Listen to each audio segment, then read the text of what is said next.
సాయిషా విద్యకు స్వాగతం. ఇప్పుడు అడవి జంతువులను నేర్చుకుందాం. జీబ్రా, పులి, ఒంటె,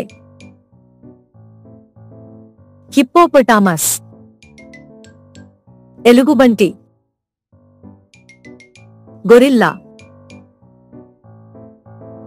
సింహం, ఏనుగు,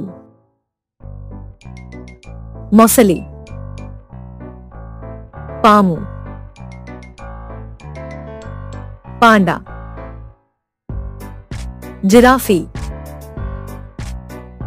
తోడేలు, కంగారు,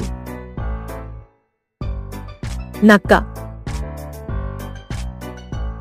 జింక. వీక్షించినందుకు ధన్యవాదాలు. దయచేసి సబ్స్క్రైబ్ చేయండి.